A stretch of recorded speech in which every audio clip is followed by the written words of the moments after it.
Welcome to the Shannon Wheeler Podcast. After spending 30 years in the housing industry, I have come to understand that there are two things that I love to talk about. One of those is real estate, and the other one is people. And so this is a show that is going to focus on those two things. Real estate and all the things that go on in the real estate markets, because it's of a lot of interest to me, and people, because I've learned, if nothing else, over 30 years' time, that every business is truly a people business. Thank you for spending some time with us. All right, got a great guest for you today, Dwight Dye. Talk about some tax strategies that you'll want to pay attention to and be made aware of. Very interesting information that most people just haven't really had a chance to kind of look beneath the surface a little bit of what the tax code really does and the directions that it incentivizes, those kinds of things. So we'll get into that discussion with Dwight. But for this week in interest rates, we're looking at a market that is going to stay what I would consider to be firm. And what I'm telling my clients this week, whether they're refinancing or purchasing, is right now, I don't see a dramatic change to the circumstance as far as rates are concerned. There's a new Fed chair coming in.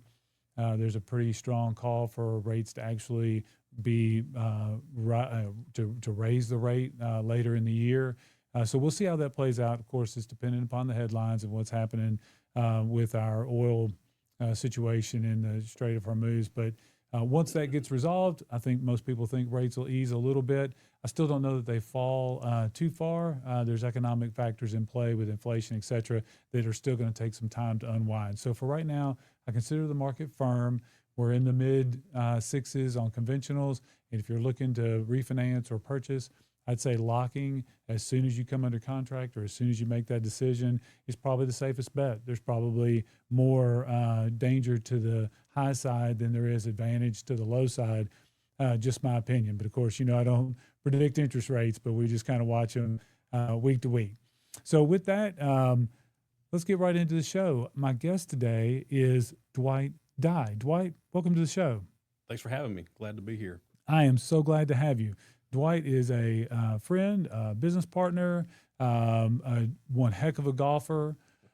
Maybe that part's not true, but he is a record holder in soccer. That's correct. In the college record books, right? Tell us about NCAA. that. NCAA. I was a goalkeeper in college, and I check it every year after the season ends just to make sure if I'm still in there. And the last I checked, the most saves in a season. 194 saves. Now, was there not some controversy around this as well? Yeah, because just like most records, most history books, there's clouded in controversy here. Right. I had 34 saves in one game against Furman, and that didn't get reported to the NCAA for some reason. Wow. And so when you look at the other people listed, I should be right in there in the mix, but I'm not. Wow. But the 190, it's either 198, 194. Who's really cares at that point? That's a lot of saves in a season. Yeah. I was bruised and bleeding and left it all on the field, yeah, right? Exactly. Well, hey, listen, the oft-slighted Dwight Dye is here with us today, and so let's talk about tax strategy. And so, Dwight, you're a tax strategist, and some people may say, well, okay, I see and understand exactly what that is, but they may not really know what that is. So first, before we get too far into anything specific, talk about what it is that you do and who it is that needs to call you to make an appointment. Well, talk about being a goalkeeper really wasn't planned as part of this, but I was thinking the other day, having played goalkeeper, my job on the field was to kind of be the quarterback, because I could see the entire field from where I was in the goal. Okay. So it was up to me to communicate what I was seeing, whether it be to the defense, the offensive players, this guy's open. Hey, mark this guy. He needs to be marked. Okay, yeah. So that's kind of what I do with tax planning. You can see a storm cloud on the rise over here, because you can see. I didn't even think about that. You can see the forces that are coming this way or that way, and it's like, hey, okay, all right, I got you. We might need to slide some people over this way. Yeah. So from tax planning, the client, they're on the field. Right. They're doing well. They're trying to go forward, trying to score. So they can't see maybe what's behind them or what's beside them. Sure. So I come along and can see the full picture and recommend some strategies based on their income and what they want, goals and things like that, and recommend certain things. So ideally, I'm looking for somebody 300 to 400,000 minimum of income. Yep. It can be W-2 or business. I have strategies that fit both criteria, and then up. I help people with several $1 million of income. Now, you told me one time that the tax code is written to favor investors. And I think at that point you were talking primarily about real estate investing, because that's kind of what we were discussing at the time. And so there's the real estate investment piece specifically. But then if you understand the tax code and the way it incentivizes everyday Americans, then there's more to that thinking, right? It's like there's specific things that incentivize real estate investment for specific reasons and outcomes. But then under that category, there's other ways that the tax law really is written for you to be advantaged, but they do it for particular reasons, right? So talk about that a little bit. Talk about the way they use tax policy to sort of move and incentivize behavior. And if you understand that, how you can use that to your advantage. Well, currently, and for many years previous, the tax code is written to incentivize business owners and investors. It doesn't have to be real estate. It could be somebody trading stocks, because the capital gains are taxed at a lower rate than the money that we work for, that we earn. It was more business owners that we were, okay. So the business, W-2 people are the worst, as far least as advantaged in the tax code. Yeah. Yeah. And so that's what I help them with, is with the strategies with the equipment leasing. They start their own business, to rent this equipment. It's kind of a done-for-you model where they don't have to worry about renting the equipment themselves. But now they have a business, Okay. and the tax code incentivizes that. And now we've got assets that we can depreciate and use that to offset their income. Now that's currently how it is. It may change, in the future. Right. But now that we know the rules now, let's play by them and save money. And so I think what you probably would discover, or what you would say, is if you're in that income category, and or actually, I mean, if you're approaching that income category. So let's say you're one person has already graduated post-education and has started their career. The other one is coming along, but their income's going in that direction. That also may be a good time, I would imagine, to engage a tax strategist early to start to anticipate those things. But, if you are in that category of income, then I think we make the assumption that there's probably the ability to start a business of some kind, because I think that becomes important. I think a lot of people maybe end up in that tax bracket or in that tax earned income category, and they never really started out to do anything but teach or become a professor or become an anesthesiologist or whatever it may be. And then all of a sudden now they have this issue, right? Mm-hmm. So they look up and they call you. What is the first thing that you're going to do to start figuring out how to help them? Well, the first is obviously their income. Okay. And then how much time do they have to devote, to some of these strategies? Okay, so you've got more passive and more active strategies. They all have to meet tax code requirements. That's not the full picture. It's, do you own a business that's managed? Do you work in a business? That's the kind of thing you're talking about, right? Yeah. What type of income are we looking to offset? How do you earn your income? Sometimes people have a large exit from a business that they're selling. So that's more of a capital gain type thing that we need to offset. Or they've sold a rental property that they don't want to do a 1031 for, but they don't want to pay the taxes either. Okay. So we help them. Because just my basic belief is that we can do better with the money in our pocket than send it to the IRS. Okay. And we've seen recently how some fraud and things have come to light, And I just know that I want my family to be successful, and I want other people that I work with for their family to be successful. And if you're overpaying taxes, it's going to be impossible to build wealth. You don't have any money left over to make those investments, whether it be in real estate or private money lending or whatever you're going to do to generate additional income. Yeah, it does become a challenge. It becomes one of those things where you need to really understand it. And I think it's interesting, Dwight. You talk about how the tax code seems to, advantage the least the W-2 wage earner, and advantage the most the business owner, investor, etc.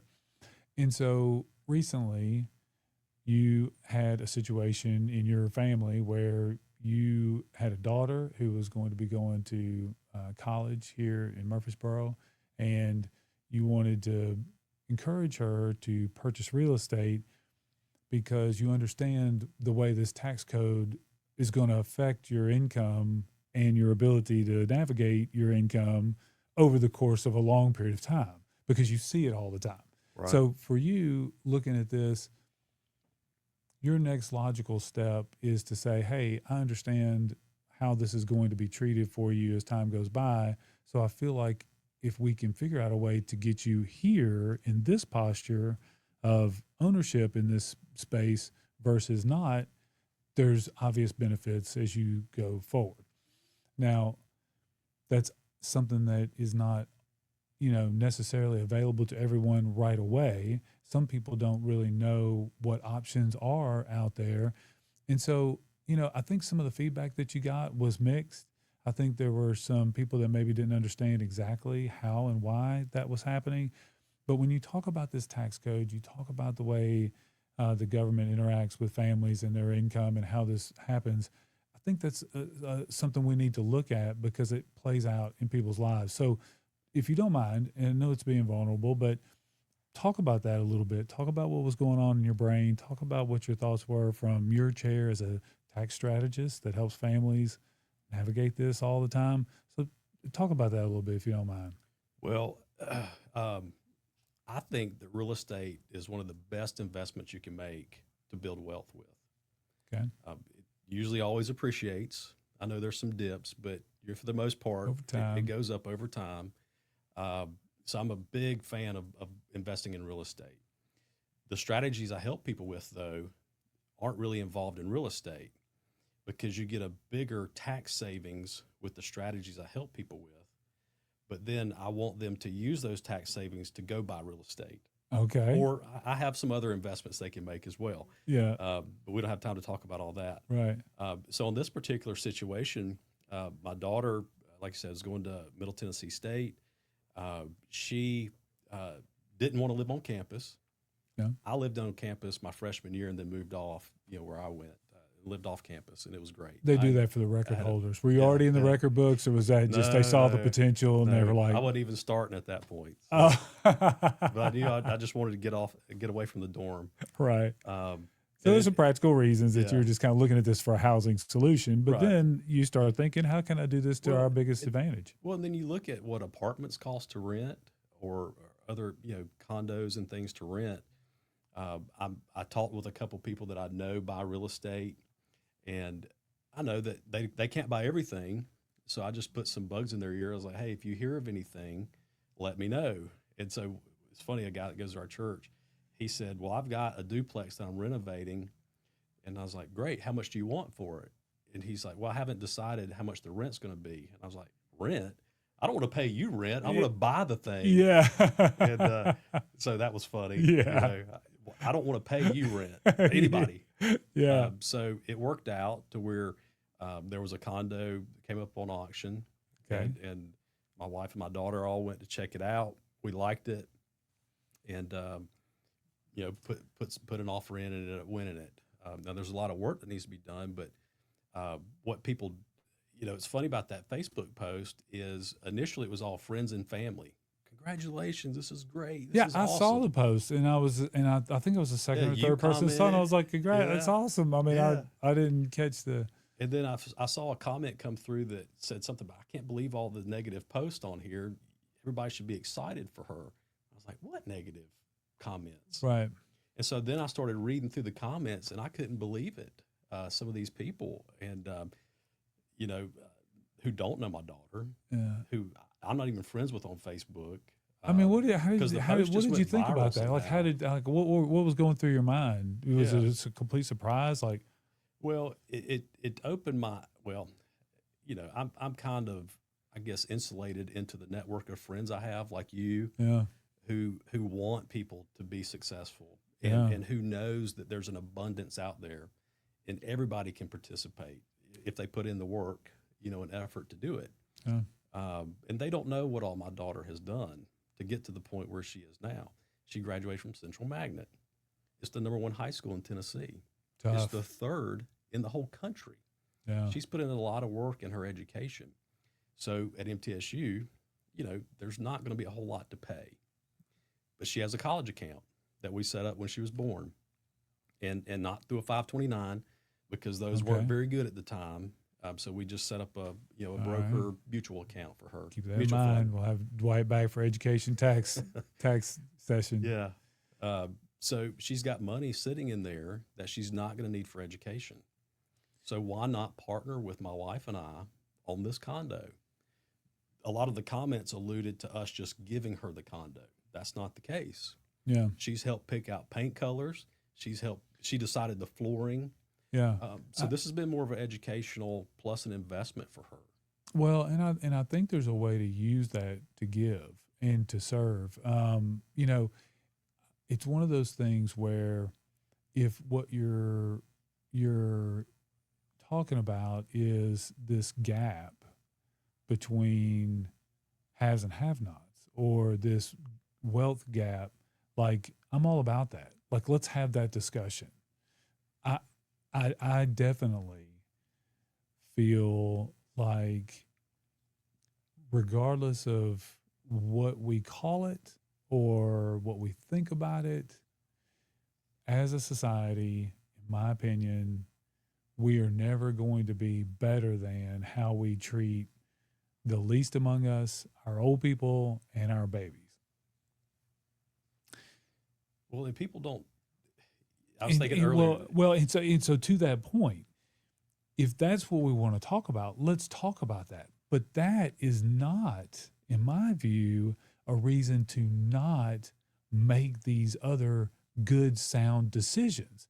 Because the way Piper is going to one day be able to maybe start a nonprofit, maybe lift a family out of poverty, maybe help somebody secure their own home. Like, she can't do that if we just say to ourselves, well, we're going to not exercise this great strategy there for us to do, because somehow that's going to mean that we can't also be good stewards of that. Like I don't think those are the same discussion. I think was what I was taken by the most. Well, and two, you know, what were you to say? Were you to say, I don't want people to think that some have this and some don't, so I'm not going to do this? Right. Like that's not an option. You know, since we bought it at auction, there was a lot of stuff that was left behind by the previous owner, and so we had to go through and clean it out. And as Piper and one of her soon-to-be roommates were cleaning out the bathrooms, they found just these packages of bar soaps, packages of disposable razors, and you know, we were throwing a lot of stuff away. Yeah. But she said, "Hey, we can take this to the homeless shelter." Yeah. So, you know, she ended up with a box of stuff to take over to the homeless shelter. Oh, absolutely. You know, so that was of her own thinking. I didn't recommend that to her. Yeah, bless her. So, and two, she teaches kindergarten at our church, you know, for Sunday school. The kids come running up to her in the hallway, Miss Piper, you know. Yeah. So people, you know, just commenting, not knowing my daughter is what really hurt. And it opened her eyes to how jealous people can be of other people's situations. And myself, and I've taught her, whenever you see somebody being more successful, and I guess you can define success in different ways, but instead of being jealous of them, find out what they did to get there, if that's what you want to be like. Yeah. And then you put in the effort, you know, that they did. Yeah. Instead of, you know, talking bad about them or being jealous of. Well, and them. it's a great point, because if someone made a comment on your post, and let's say the comment was, well, to the effect of easy for you to say type thinking, right? Well, that person with that same, man, Dwight, this is good.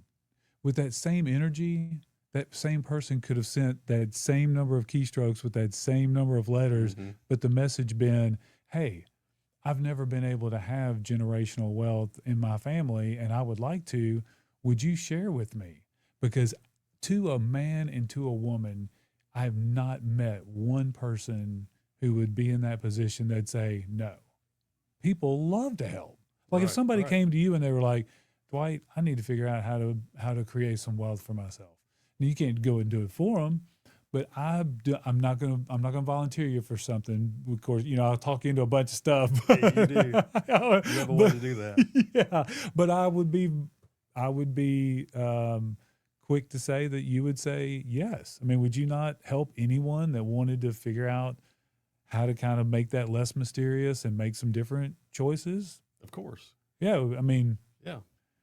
I don't know. I mean, I think that's part of our mission. I mean, I think so. If you're out there and you say to yourself, or if you saw the post and you say to yourself, maybe I'm not really understanding how that all happened, why that all happened, but I think that could happen for me.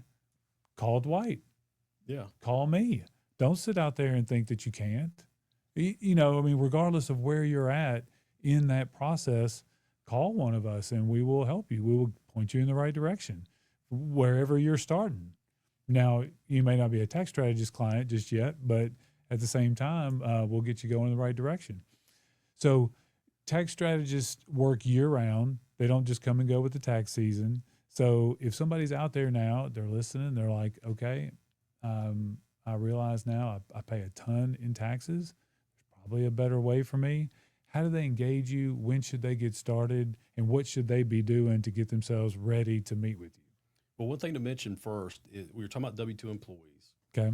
And I think with W-2 employees, they don't know that they have a tax problem because their employer just withholds the money and they never really see their true tax. They just know, okay, after everything's calculated, I had to send the IRS more money or I got a refund. Yeah. But you can still get a refund and your tax be $100,000. It just meant on your W-2 throughout the year, your employer held out more than they needed to. Okay. So line 24 of your 1040, if you want to do some homework tonight, All right. pull your tax return, line 24, that shows your total tax. So that's before your withholdings. And if Now, that's the- 50,000 or the- more, the- you have a tax problem. The 1040 is just your basic Your personal, 2-page form that you file, not your W-2, not your 1099, your 1040. We get this a lot in mortgage. People will say, I'm sending you the one thing and it's the Yeah. other thing. But that 1040, and there's a total tax block 24. line 24. So no matter what That's on the second page. no matter what all the rest of that thing says, you can get to that total That's what tax, you and that's the number you got to pay to Uncle Sam. Right. And that's what the number you work to get down. Correct. Okay. Yeah. So from that, like I said, if it's 40 to 50,000, 50,000 is ideal because now we've got something to work with. Yeah. Because a lot of the strategies I help people with require an investment. Okay. So if you're going to invest more than what your tax liability is, it may not make sense to do that. But at 50,000, we can really move the needle with some of these strategies. 50,000 of tax liability. Tax So liability. let's say, for example, you have That'd put somebody at about 300 grand of okay. income. So you got 2-income family. Each person earns about 150. So you got 300 total income. Now, do these numbers move if you're married, single? Does any of that affect this, or still that same number of gross income is about where it comes into play? Yeah, regardless if you're married or single, however you file, head of household, even with kids. Okay. Tax liability line 24, 40 to 50 or higher, we can help. Yeah. Yeah. 40 to 50. And if you're in your early 30s, that's number's probably going to go up, right? Oh, yeah. Yeah, you're going to keep making more money. Yeah. And two, sometimes people will get caught off guard. Maybe their business ends up, they just started the business like a year or two ago, and then they just have explosive growth. Yeah. And they're like, oh, I went from making $100,000, now I'm making $500,000. Yeah. And it catches them off guard. So I deal with a lot of people like that. So a couple of things. Let's talk real quickly about life circumstances that may come up that would necessitate calling Dwight. Okay. So if you're out there, I'm going to have Dwight go through 2 or 3 scenarios that if they come up in businesses that come to you, those kinds of things, I'm going to have him go through a couple of scenarios. If you fit any of those boxes or you have questions, I'm going to have him give you his contact information. You can call the show and I can connect you with Dwight. But listen to these scenarios and ask yourself a couple of questions. You may be in need of a tax strategist. So go ahead, Dwight, tell everybody. Okay. All right. Well, the main thing, if you're a business owner and like I said, if you've had explosive growth and your income has really shot up, definitely I can help you. If you're a business owner and you're looking to sell or have sold, as long as it's within the same tax year, we can help offset some of that capital gains. Families passing businesses down? Not necessarily passing them down, but just selling them and retiring or whatever the case, or selling them and moving on to the next venture. All right. There's a lot of serial entrepreneurs that were start a business, get it, really on the rails. 4 or 5 years, sell it for millions of dollars. So we can help there. W-2 employees, if you're making $300,000 to $400,000, there's strategies that, and knowing what I know now, if I'll say this, there's no reason you should pay taxes. There's no reason you should pay taxes. Okay. There's strategies out there, and the more money you make, the easier it is to offset. That's why at $100,000, if you're making $100,000, I'd recommend you go buy a rental property because you can deduct up to $25,000 of losses without having to qualify as a real estate professional.